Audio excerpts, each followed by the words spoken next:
Amén, claro que sí, gracias. Puede tomar su asiento, amada iglesia. Ay, Dios. ¿Están preparados para todo lo que queremos y necesitamos de parte de Dios? Que Dios nos hable. Aleluya. Sé que el mensaje que vamos a compartir ahora necesita volver a ser predicado en nuestros púlpitos, en nuestras iglesias, en donde amamos la palabra de Dios.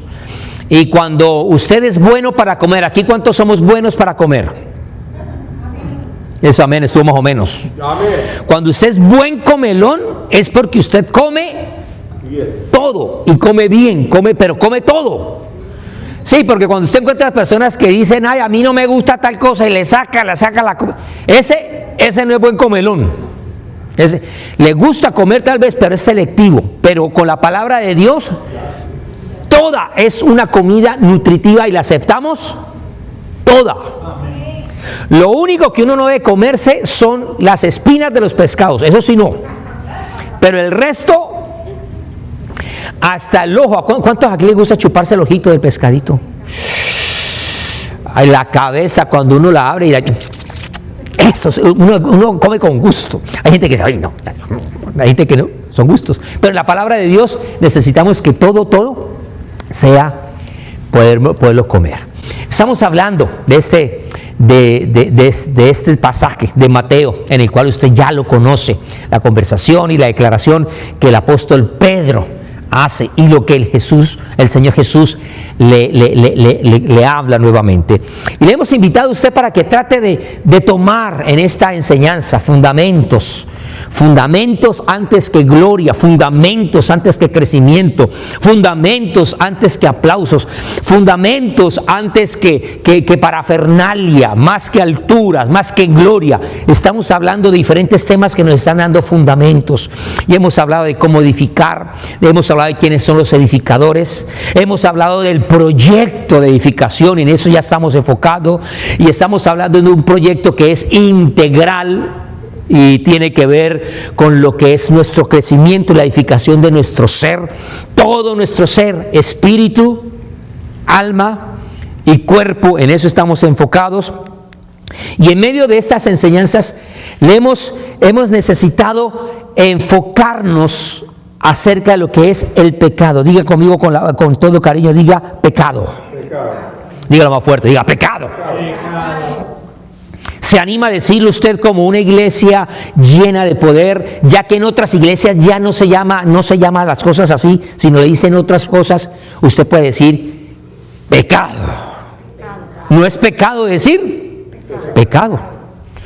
Nosotros fuimos testigos de cómo un hombre de Dios lamentablemente cayó en pecado. Y cuando estuvo al frente de la congregación, dijo, yo reconozco que he cometido una imprudencia, dijo.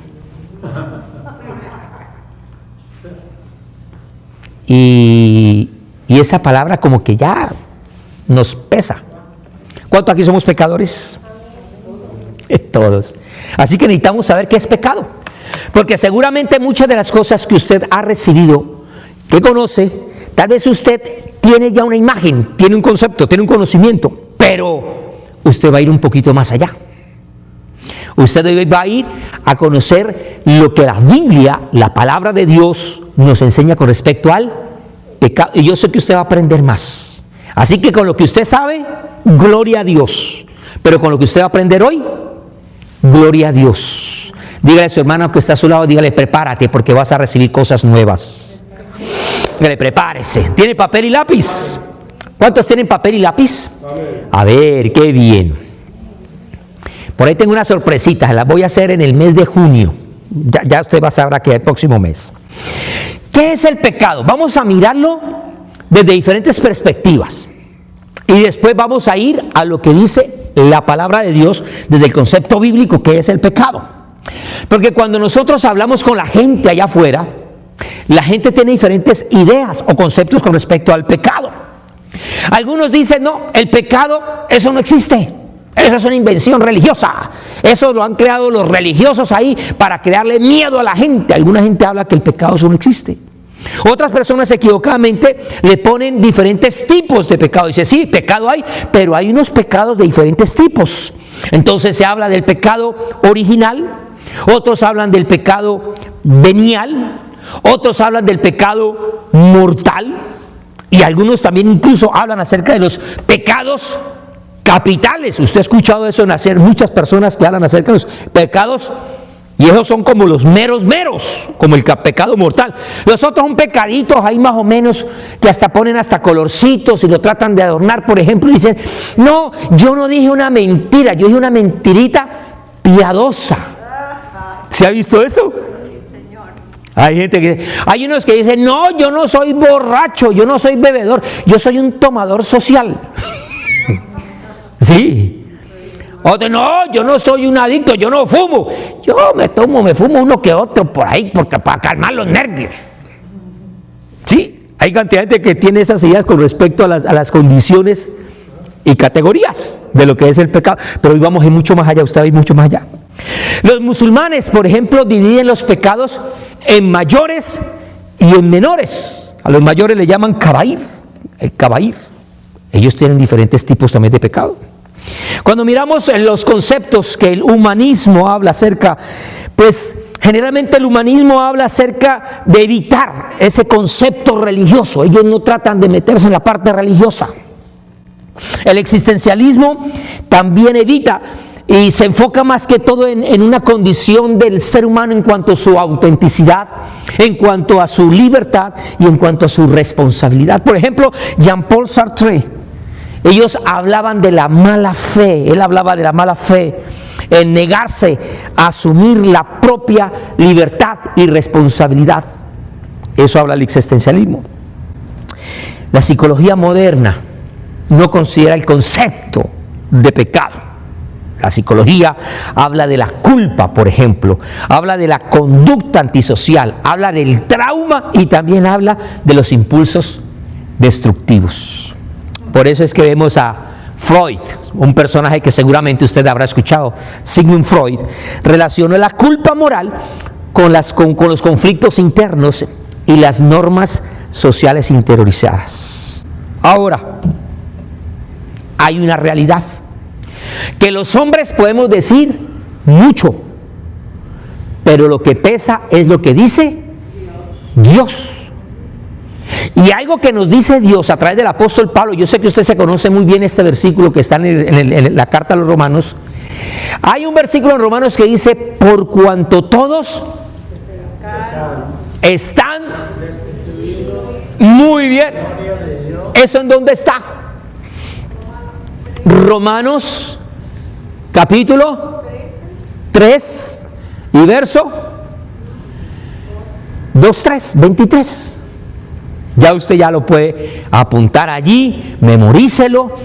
Ese es de los textos que uno utiliza mucho cuando está compartiendo, porque usted va a conocer gente que dice, no, yo no soy pecador, yo no he matado a nadie, yo no soy mala persona. Hay gente, ¿sí he conocido a personas así? La Biblia nos dice, todos hemos pecado y hemos sido destituidos de la gloria de Dios. ¿Tiene su Biblia? Ábrala, por favor. Vamos a ir a uno de esos profetas que es muy raro, que casi no lo conocemos. Vamos a abrir nuestra Biblia entonces al Antiguo Testamento. Vamos al Antiguo Testamento y vamos al libro del profeta Amós,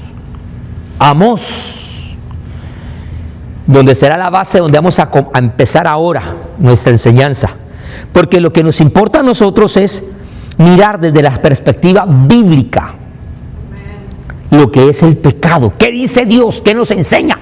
Y mire, usted se va a chupar los dedos así, como cuando a la hermana Mari, ahora que hablé de comer pescadito, le gusta comerse así los huesitos y el ojito y la cabeza, así. A mí me gusta, a mí también, pues usted se va a chupar los deditos. Libro del profeta Amós, le di tiempito porque sé que es un poco complicado de encontrar. Y vamos a ir al capítulo 7 de Amós. Amós capítulo 7.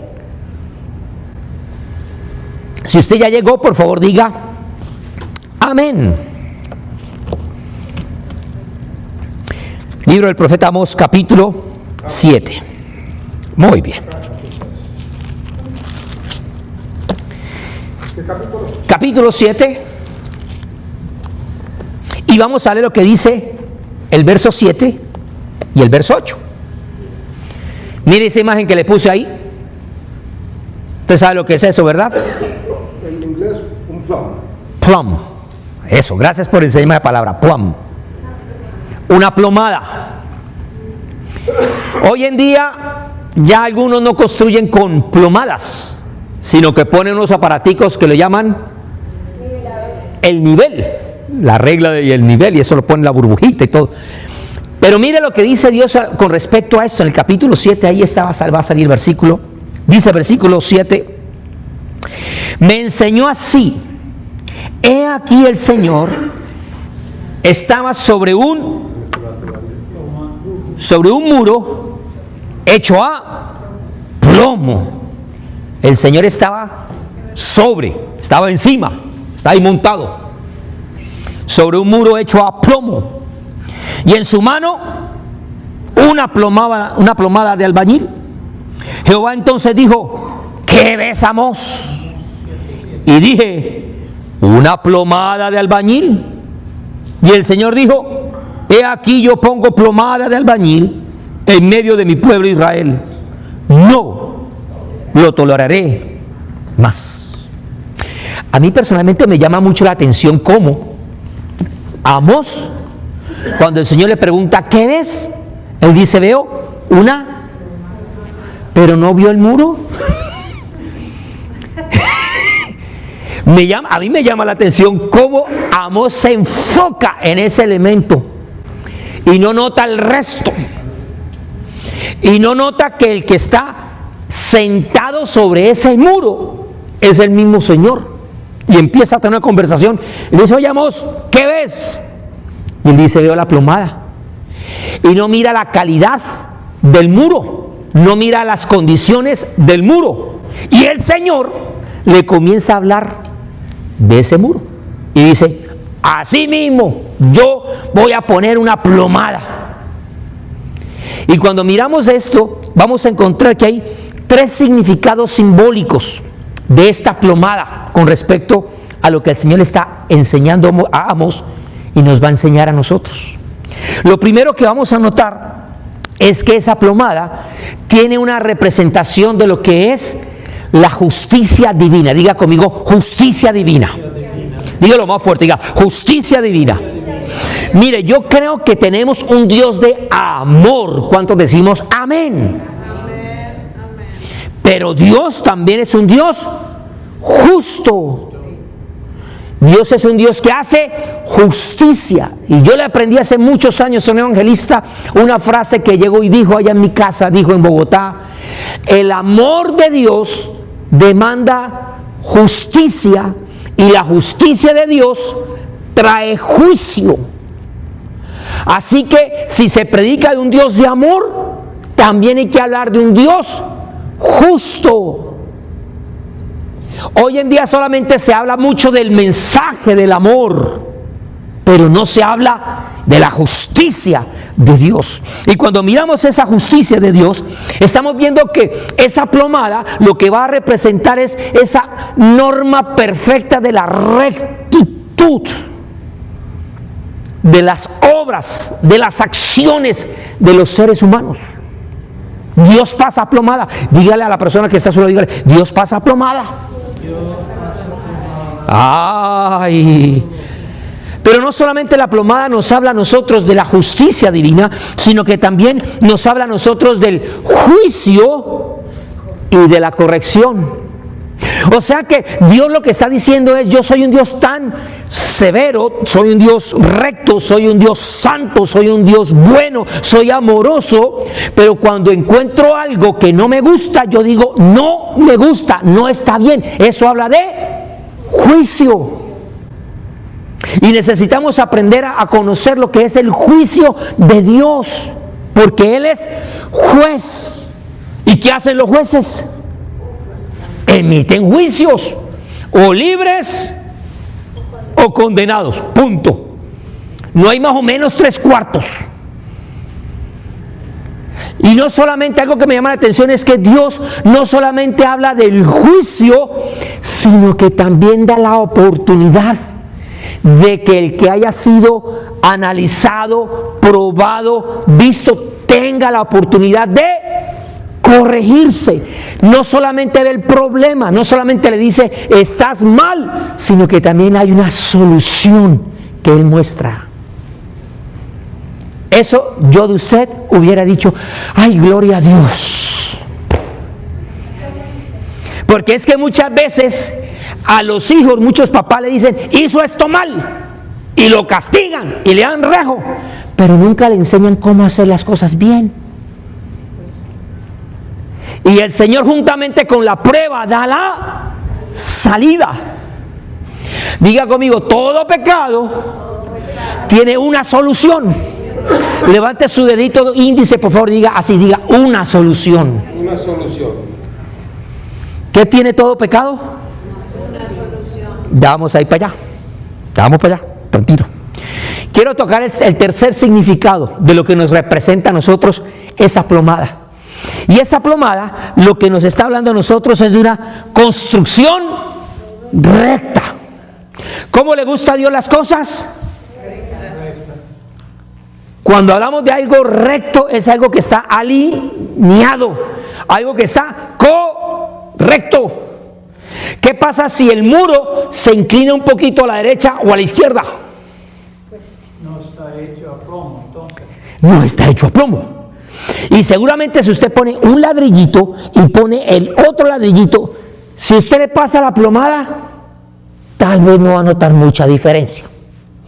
Pero siga poniendo uno que otro ladrillito más, ahí vas, y ahora sí ponga la plomada. ¿Y qué va a pasar? Ahí sí se va a notar más. Pero lo que pasa es que no sabemos la importancia de colocar el primer ladrillo después del fundamento. Si el segundo se empieza a poner torcido, de ahí en adelante todo va a estar mal. Por eso es importante que nosotros prestemos atención a nuestros inicios, a nuestros comienzos.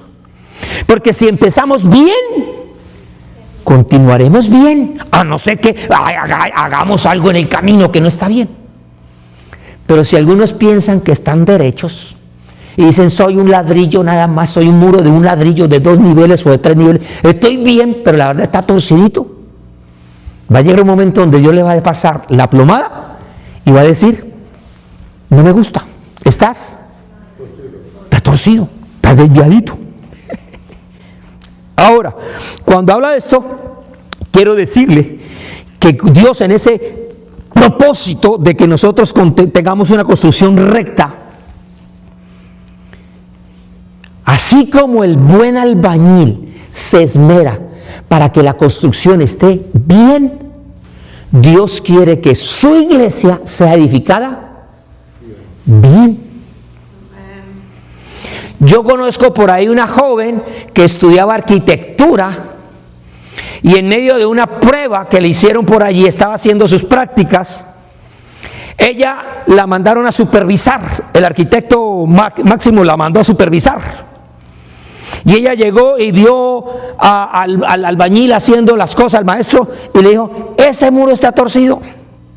Y el albañil ese llegó, y el maestro le dijo, ya estas niñitas de universidad, todas fifís que vienen, creen que saben muchas cosas, yo tengo tantos años de experiencia construyendo, y la trató mal, la avergonzó ante todos los trabajadores, y se fue a llorar allá a la oficina. Y le dice el arquitecto, ¿qué le pasó? No, es que yo dije que eso estaba mal, y me trataron mal, y ella le dijo, ¿y aquí quién es el arquitecto? ¿Quién es el albañil? ¿Quién la que es? A ver, vamos a ver. Y cuando vio, estaba mal. ¿Pero por qué le cuento esa historia? Porque es que hay gente que dice, no, yo me las sé todas. Yo no estoy en pecado. Ay, eso no es malo. Todo el mundo lo hace. Es más, hasta el gobierno lo aprobó, lo firmó, eso está aprobado. Y entonces a veces consideramos que hay unas cosas y algunas prácticas que las normalizamos tanto que pensamos que ya son parte del edificio de Dios, pero como las cosas se construyen es como dice Dios, no como nosotros. Por eso le estoy diciendo, mire todo lo que hemos desarrollado estas semanas y cuánto empezamos ya a hablar de fundamentos y esto es necesario poder tocar. Pero diga conmigo, el pecado es una desviación. ¿Qué es el pecado? ¿Una desviación de qué? De la promesa de Dios. Es una desviación del hombre con respecto a Dios. Y aquí vamos a empezar a desglosar cositas que es necesario que usted abra su corazón para poder recibir. Porque cuando nosotros recordamos y ya sabemos claramente que el hombre fue creado a imagen y semejanza de Dios, pero el hombre hizo algunas acciones, comenzó a construir y Dios llegó y le pasó plomada, y cuando pasó plomada llegó y dijo, no, el hombre ahora está en desviación. Y ese pecado es un sinónimo de desviación, desviación es sinónimo de pecado. Lo que está diciendo es, yo tenía una imagen y usted ha hecho imagen y semejanza, pero ahora lo que veo en ti es que estás desviado, no solamente del propósito, sino de mi imagen, de mi naturaleza, de mi esencia. Entonces escuche muy bien, la desviación se da en tres áreas y es bueno que usted lo apunte. Número uno, esa desviación se da con respecto a la naturaleza. Diga conmigo, naturaleza. La desviación también se da, número dos, con base a las actitudes. Diga conmigo fuerte, actitud. Y número tres, la desviación se hace con respecto a las acciones. Ahora diga más fuerte, acciones. ¿Las puede repetir usted? Número uno, no, naturaleza, actitud y acciones. Mire, y esto es muy importante. Y quiero hacer una pausa. ¿Y por qué? Porque es que a veces cuando hablamos de pecado, rápidamente vamos y miramos las acciones de las personas o nuestras acciones. Y se nos prende el bombillito bíblico y decimos, por los frutos o por el fruto se conoce. Y entonces vamos a ver las obras. Y si vemos a alguien que, por ejemplo, está haciendo alguna práctica de tomar prestado lo que no es suyo y se queda con eso, eso se llama robar. Y entonces decimos, mire, ese es un ladrón. Quiero decirle esto con todo el cariño porque es necesario entenderlo. La desviación en la naturaleza, la desviación en las actitudes y en las... Cuando usted ve a un fulano que hace algo malo, usted dice, ese es un pecador. Pero se está basando con base a las acciones. Es más, también si deja de hacer alguna cosa que debe hacerlo, también cuando le pasa la plomada dice, debería hacerlo, no lo hizo, entonces es un... Y por eso es que Santiago dice, no solamente el que sabe hacer y no lo hace, es considerado como... Otros llegan y dicen, no, es que fulano de tal es muy buena persona. Esa persona es muy buen hijo. Ay, es un amor de hombre, maravilloso esposo, fiel trabajador, incansable. No, ese hombre es honesto. No va a la iglesia, no es cristiano. Y cuando Dios lo mira, dice, está. Aparentemente sus obras, sus acciones dicen que está bien, pero no tiene la natura. Entonces está en pecado. ¿Sí? ¿Por qué le hago énfasis? Porque es que nosotros somos muy prontos solamente para hablar de pecado con las acciones. Y resulta que el pecado va mucho más allá. Por eso dije naturaleza. ¿Y sabe qué es lo triste?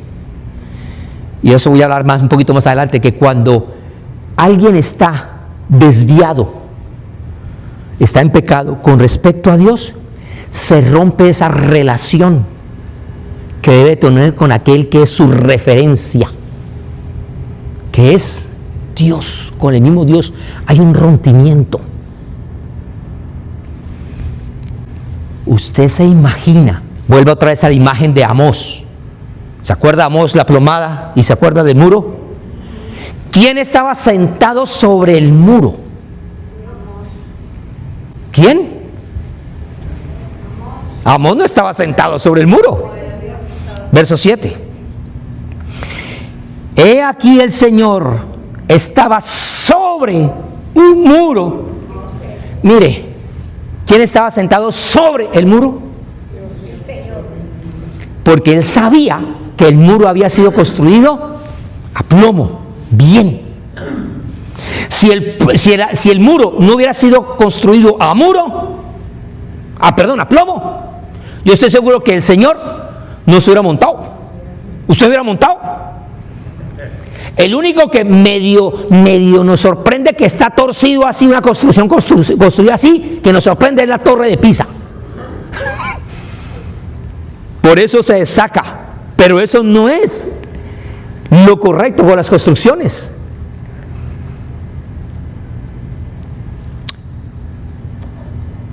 Hablemos entonces de esta palabra. Dígala. Pecado. Y la vamos a mirar desde el punto de vista bíblico. Cuando vamos al Antiguo Testamento, cuando miramos esta palabra pecado, vamos a encontrar que hay 3 palabras para definir la palabra pecado.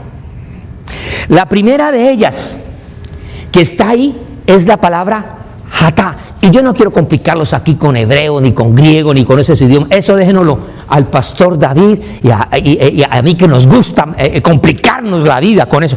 Pero sí quiero que por favor usted tenga este conocimiento para que su mente se abra y usted pueda entender realmente lo que es el pecado desde el punto de vista del concepto de la palabra de Dios. Y esta palabra hatá, que está en el hebreo, literalmente se puede traducir como errar al blanco o errar el blanco. Es la imagen que tenemos de un arquero que toma su flecha, que va a apuntar a la diana, y cuando dispara pueden ocurrir 2 cosas. Una, que acierte. La segunda, que no acierte. Entonces cuando no acierta se le llama hartá, pero falló, erró en el blanco. Y bien puede ser porque tenía que llegar a un objetivo, y cuando tenía que llegar al blanco, Dios fue en otro lugar, erró, pecó. Pero también es posible que la flecha no haya alcanzado ni siquiera a llegar al tablero y cayó antes, no acertó, no dio, no alcanzó. Y esto es importante, porque cuando nosotros miramos cuál es el objetivo, cuál es el propósito de todo ser humano, ¿cuál es el objetivo? El objetivo es que usted y yo alcancemos el proyecto, el propósito. ¿Y cuál es ese propósito? ¿Cuál es ese objetivo? ¿A quién tenemos que nosotros alcanzar? ¿A quién? ¿A quién?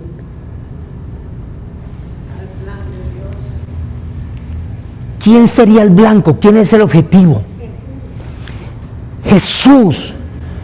El objetivo es volver a lograr hacer imagen y semejanza de Dios. Ese es el objetivo. Eso fue lo que perdimos. Distorsionamos el muro, le pusimos diferentes cosas y el ser humano se apartó. Por eso quedó destituido. No somos imagen, No somos semejanza de Dios por causa de nuestras transgresiones, de nuestras obras, de nuestras acciones. No somos la imagen. Ahora, ¿qué tiene que hacer un ser humano para poder volver a llegar a ser imagen y semejanza de Dios? Volver al diseño. ¿Y cómo vuelve un ser humano al diseño original? Nacer, muy bien, nacer de nuevo. O sea que para eso se necesita la obra divina y no la humana. Se necesita entonces que aquel que es la imagen del Dios invisible nos permita a nosotros poder volver a ser imagen de Dios en la tierra. Esa obra de Cristo es gloriosa, es poderosa, y a veces no somos muy conscientes de esto. Pero no solamente esa palabra errar en el blanco, palabra da, no solamente habla de rebeldía, de errar, de fallar, sino que también habla de quedarse corto con lo que Dios diseñó. Recuerda cuando le dije que el arquero puede disparar y no acertar, pero también puede disparar y no le alcanzó la fuerza. Y siempre al ser humano se le va a quedar corta con todas sus fuerzas, con toda su sabiduría, con todos sus recursos. No hay acción humana que pueda alcanzar la gracia de Dios. Diga por favor amén. Entonces hay una oración, hay una súplica, hay un ruego que encontramos en el Nuevo Testamento. Vamos a la carta a los Efesios. Efesios capítulo 4.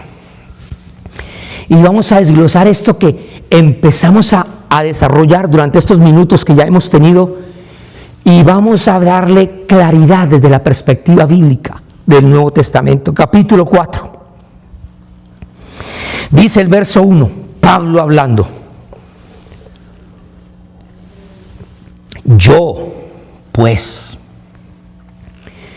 preso en el Señor, os ruego que andéis como es digno de la vocación con que fuisteis llamados, con toda humildad y mansedumbre, soportándoos con paciencia los unos a los otros en amor, solícitos en guardar la unidad del Espíritu en el vínculo de la paz.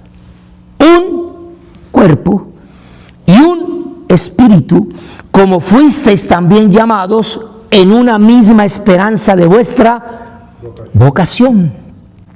Un Señor, una fe, un bautismo, un Dios y Padre de todos, el cual es sobre todos y por todos y en todos. Pero cada uno de nosotros, a cada uno de nosotros fue dada la gracia conforme a la medida, dígalo fuerte, a la medida del don de Cristo, por lo cual dice: subiendo lo alto llevó cautiva la cautividad y dio dones a los hombres. ¿Y eso que subió qué es? Sino que también había descendido primero a las partes más bajas de la tierra. El que descendió es el mismo que también subió por encima de todos los cielos para llenarlo todo. Y entonces volvemos nosotros a un texto que ya hemos tocado en unos domingos pasados. Y él mismo constituyó, hablando de los edificadores, a unos apóstoles, a otros profetas, a otros evangelistas, a otros pastores y maestros, a fin de perfeccionar a los santos para la obra del ministerio, para la estamos hablando de edificación, ¿verdad? La edificación del cuerpo de Cristo, hasta que todos lleguemos a la unidad. Dígale a su hermano que está solo, dígale: tú tienes que llegar. No te puedes quedar corto, dígale, no te puedes quedar a medias. Hasta que todos tenemos que llegar al blanco, tenemos que llegar hasta que todos lleguemos a la unidad de la fe y del conocimiento del Hijo a un varón y me gusta esta parte, y a la medida de la estatura, de la plenitud. Mire, ese es el blanco, ese es el objetivo, ese es el objetivo, hasta que usted y yo lleguemos en esa unidad de la fe, del conocimiento del Hijo de Dios, a un varón perfecto, a la medida de la estatura, de la plenitud de Cristo, para que yo no seamos niños fluctuantes llevados por doquiera de todo viento que está torciendo esas flechas, que está desviando las flechas, que no las deja llegar al blanco,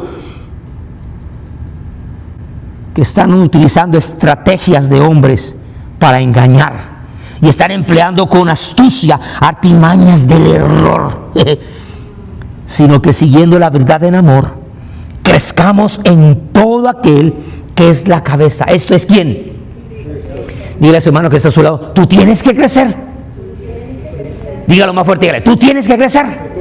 Y usted respóndale, ¿hasta cuándo? Toda la vida.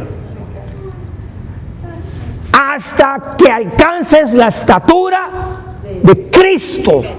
¿Cuánto te va a durar? Toda la vida. A alguien le puede durar toda la vida, a alguien le puede durar antes. Porque es que el que no alcanza la estatura está en pecado. Erró. Hay que acertar. Pero mira lo que dice más adelante. Verso 16, en quien todo el cuerpo bien concertado y unido entre sí por todas las coyunturas que se ayuda mutuamente según la actividad propia de cada miembro, recibe su crecimiento para ir edificándose en amor. ¿Recuerda cuando usted le dije, levante su dedo índice? ¿Y usted qué dijo con su boquita? ¿Qué dijo?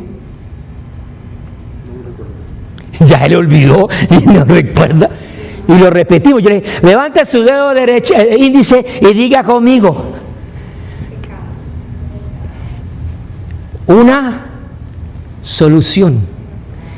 Cuando le dije, para todo pecado hay una. ¿Se acuerda? Mire, para todo pecado y para todo pecador solamente hay una. No dos, ni tres, ni cuatro. Una. Y mejor, uno. Que es Cristo. Él es la única solución para cualquier tipo de pecador y de pecado. Solo una. Y esto me habla de naturaleza. Diga conmigo, naturaleza. Todo eso que leímos de Pablo en la carta a los Efesios hasta este versículo 16 nos va a nosotros a entrar, llevar a tener conciencia de nuestra necesidad de reorganizar, reorientar nuestra vida, de poder poner plomada para no errar en el blanco y para nosotros no cometer o estar en, porque el pecado número uno se manifiesta en la naturaleza. Pero ¿se acuerda la segunda palabra que le dije? Después de naturaleza.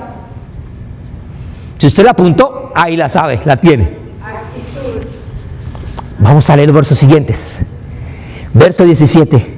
Esto pues digo y requiero en el Señor, que ya no andéis como los otros gentiles que andan en la vanidad de su mente, teniendo el entendimiento entenebrecido, ajenos de la vida de Dios por la ignorancia que en ellos hay, por la dureza, por la actitud equivocada en sus corazones, los cuales después que perdieron toda sensibilidad, se entregaron a la lascivia para cometer con avidez toda clase de impureza. Mas vosotros no habéis aprendido hacia Cristo, sino que en verdad le habéis oído y habéis sido por él enseñados conforme a la verdad que está en, no junto, ni por, sino en Jesús. En cuanto a la pasada manera de vivir, despojados del viejo hombre que está con la actitud equivocada, está viciado, está empañado, está deshabitado, está desorganizado, está destituido, está viciado conforme a los deseos, diga conmigo deseos, actitudes, deseos engañosos y renovados en el espíritu de vuestra mente y vestidos del nuevo hombre creado según Dios en la justicia y en la santidad de la verdad. Diga conmigo naturaleza. Ahora diga actitudes. ¿Qué nos falta? Vamos a ver qué dice Pablo con respecto a las acciones. Verso 26. Ahora sí actúen nuevos creyentes que nacieron en Cristo, dice ahí. Ustedes que recibieron al Señor, que ahora tienen un ser creado por Dios, imagen, naturaleza. Número 1. Por lo cual, desechen la mentira. Eso es una acción. Hablen de verdad. Eso es una acción. Hablad verdad cada uno con su prójimo, porque somos miembros los unos de los otros. Y viene otra acción. Airaos, pero no pequéis. Mire la palabra que está ahí. Esa ahorita la vamos a tocar en el griego. No se ponga el sol sobre vuestro enojo. Otra acción. No deis lugar al diablo. ¿Por qué? Porque ya estás en una nueva naturaleza. Ahora estás en Cristo. El que hurtaba, sigue actuando. No hurte más, sino que trabaje. Oiga, este mensaje está bueno para esos que les gustan las corrientes políticas de no trabajar, pero tener. Y usted sabe quiénes son. Que les gusta vivir a costillas del papá gobierno. Que todo lo den, que todo lo regalen. No, la Biblia dice: el que no trabaje. Y esto no es política, aquí no estamos hablando de política, pero el Señor dice: no robe, trabaje, no sea sinvergüenza. Corrija su actitud, corrija su acción, para que demuestre la nueva naturaleza que tiene. Trabaje haciendo con sus manos lo que es bueno, para que tenga que compartir con el que padece necesidad. Otra acción, verso 29. Ninguna palabra corrompida salga de vuestra boca, sino la que sea buena para la necesaria edificación, a fin de dar gracia a los oyentes. Otra acción. Y no contristéis al Espíritu Santo de Dios, con el cual fuisteis sellados. Mire, usted está sellado por el Espíritu de Dios. ¿Hasta cuándo? ¿Ya pasó el día de la redención? No. Entonces usted está. ¿Cómo está? Sellado. Recuerda cuando hablamos de esos 8 días de aquellos que dicen: reciba el Espíritu, quita el Espíritu, reciba el Espíritu, reciba a Jesús, y que cada ratico está recibiendo, entrando. No. Cuando ya un papá engendra un hijo, ya tiene sangre de papá. Así es, niño, crezca y se porte mal, va a recibir garrote, pau, castigo, lo que sea, pero tiene la. Usted imagina que el hijo falló, ¿cuánto le fallamos aquí al papá? O a la mamá, ¿cuánto le fallamos? Y entonces usted le falló al papá, y entonces su papá le dijo: ya no es hijo. Y después usted vuelve y se porta bien, papá. Ah, bueno, sí, es hijo mío, es hijo mío. Y después usted vuelve y le falla, y el Señor lo quita el testamento. Ya no es. Y lo quita, le puede quitar la sangre, le puede quitar el ADN, le puede quitar eso. Después se fue. Pues es que yo tengo esas luchas con aquellas personas que están, que reciba, que vuelve otra vez, que sí, que no. Lo que va a pasar es que el Espíritu sí se va a contristar, y eso es otra cosa. Y no quiero tocar ese tema ahorita, porque estamos hablando de las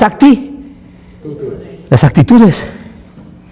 Usted está sellado hasta el día de la redención. Diga amén. Y quítense de vosotros toda amargura, enojo y gritaría, maledicencia, toda malicia. Antes sed benignos los unos con los otros, misericordiosos, perdonando los unos a los otros, como también os perdonó a vosotros en Cristo. Todo eso tiene que ver con errar. La palabra hebrea, hatá. La segunda palabra es la palabra pesá, que significa rebelión. Ya esto no es errar en el blanco. Estamos hablando de cómo una persona voluntariamente de una manera consciente, decide no alinearse al propósito de Dios, de no alinearse en su naturaleza, de no alinearse en su actitud y en sus acciones. Ya la persona dice, no quiero. Ok, esa persona está se levanta contra la autoridad de Dios. Pero hay una tercera palabra que está ahí en el hebreo y es la palabra avón, que significa iniquidad y significa también perversión. Y entonces eso está hablando de nuestra naturaleza, de nuestra corrupción interna, por cuanto todos, desde que Adán falló, de ahí en adelante todos los hombres quedamos corruptos, sucios, no habitables para el Espíritu de Dios. ¿Te acuerdas cuando hablamos hace 8 días acerca de eso? Así quedamos en esa condición. Y Pablo dice, por eso dice, si por un hombre entró la transgresión a toda la humanidad, por una solución, por un hombre que es Cristo, vino entonces la salvación. Esta palabra avón habla de la distorsión moral, de cómo ya el ser humano a lo bueno le llama malo, y a lo malo, esa naturaleza, esa concupiscencia, eso es lo que significa todo eso. Es fruto de unas consecuencias acumulativas, y la experiencia y todo lo que ha recibido en la vida ya la normalizó todo. Entonces no se dio cuenta que está desviado, que está desalineado, que su imagen es repugnante con respecto a la imagen santa por la cual fue creado y diseñado. Pregunto, ¿está aprendiendo cositas o no? Si me meto con el griego, me extiendo por ahí unos 10 minutos. ¿Me los regala o paramos hasta aquí?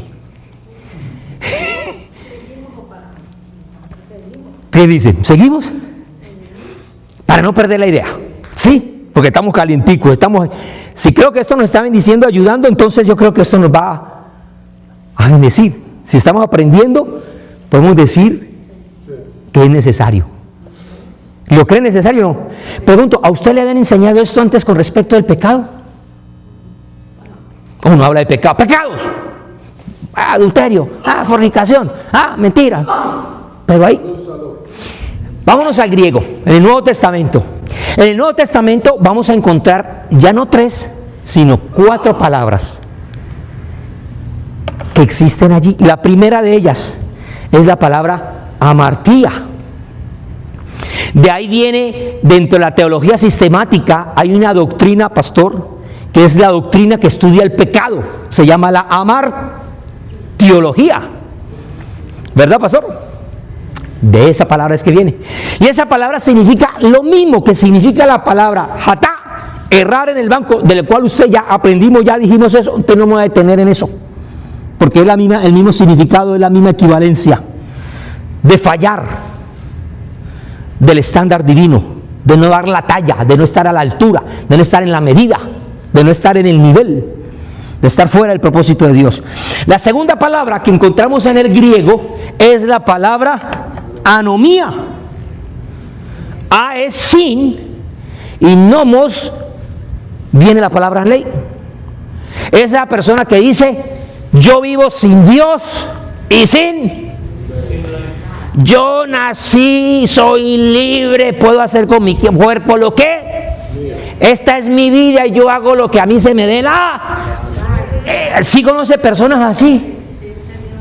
Ahora, esto es algo bien complejo, porque cuando yo voy a la palabra y voy a mirar lo que significa esto, y voy a la primera carta de Juan, apúntela, no la vayamos a leer, pero en la primera carta de Juan, capítulo 3, verso 4, hablando de esta rebeldía del ser humano contra la ley de Dios, dice Juan: porque todo aquel que comete pecado infringe también la ley, Pues el pecado es infracción de la ley. Y no me voy a detener a hablar de la ley de Moisés. Usted ya ha aprendido mucho acerca de esto. Y no se hace referencia a la ley como tal de la Torá. Está hablando de todo el proceso, todo el proyecto, todo el propósito divino con respecto a lo que es la directriz de Dios. Pero hay una tercera palabra que encontramos ahí en el griego para la palabra pecado, es parábasis. Parábasis, que significa transgresión. ¿Qué es eso? Es cruzar el límite permitido.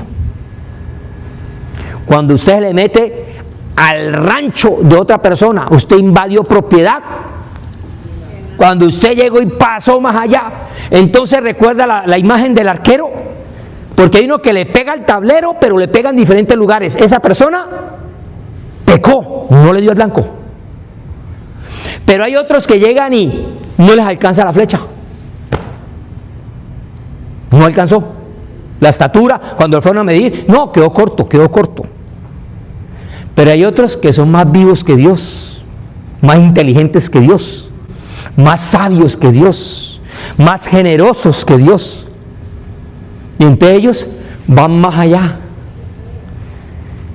Entonces ellos llegan y dicen, no, pues si Dios dice que no hay que matar, pues si mató bajo estas circunstancias y si ponemos esto y si las condiciones y el estado del planeta Júpiter con respecto a Mercurio, entonces, ¿me entiende lo que quiero decir? Hay gente que empieza a acomodar y empieza a acomodar y empieza a manipular y empieza a tener de diferentes perspectivas, está transgrediendo, le está poniendo, está metiendo en territorio que él no le pertenece. Si Dios dice que no, es no, punto. Si Dios dice que sí, es sí, punto. No hay que estarle buscando ahí la comba al palo. Sí, yo caí en pecado, fue, pero porque tal cosa es que estaba solito. Mire, a la noche sola, la casa sola. Mire, no.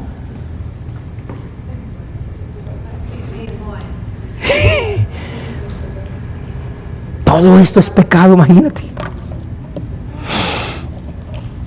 Y hay una última, que es la palabra idiquía, que significa injusticia. Esto entonces está hablando del énfasis en la condición de esa persona, que es o justo o es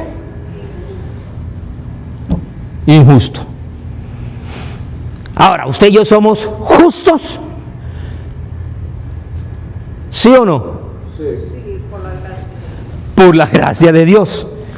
Y estamos en un proceso de justicia que no la podemos hacer por nuestros méritos. Por eso se necesitó que el justo se hiciera pecado.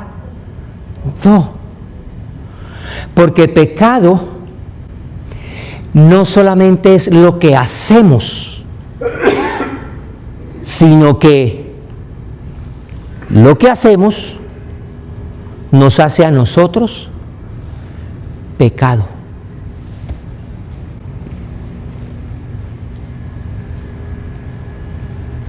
Si usted me ve a mí aquí con una bata blanca, con un estetoscopio, con un bisturí, con un tapabocas, con guantes de cirujano, vengo con sangre de una cirugía, usted va a decir, ¿este es? Porque lo que hago me hace.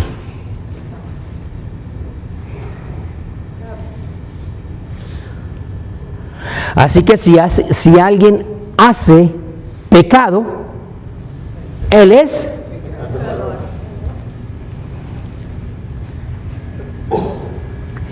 y cuando Dios pasó plomada, allá sentado en el muro dijo, ¡oh! El muro está bien, está derecho, por eso me sentí, el muro está hecho a plomo, por eso estoy ahí. Cuando un muro no tiene al Señor, ese muro indefectiblemente está desviado. Y por eso es que viene el justo a morir por los, y él se hace pecado. Por cuestión de tiempo le dije que me diera 10 minuticos. Dentro de 8 días. Mire, no se venga prevenido. Yo sé que cuando usted se le nombra esta palabra, amar teología, ya algunos piensan, está hablando en lenguas. Si a usted se le nombra la palabra teología, hay gente que dice, uy, no, a mí eso no me gusta la teología. No, eso es para los inteligentes, para los sabios, para los que les gusta. Véngase tranquilo, véngase tranquila, disfrute el viaje. Vamos a meternos un poquitico dentro de esta teología para poder desarrollar el pecado, porque todavía tenemos mucho más que aprender. ¿Aprendió en el día de hoy algo? ¿Aprendió? ¿Valió la venida a la iglesia? ¿Valió? ¿Vale la pena? Gloria sea al Señor. Entonces póngase de pie, por favor, para que oremos y demos gracias al Señor por lo que hemos podido aprender con respecto a esto. Por lo menos usted ya se va con claro que el pecado es toda desviación de 3 cosas. Número 1, naturaleza.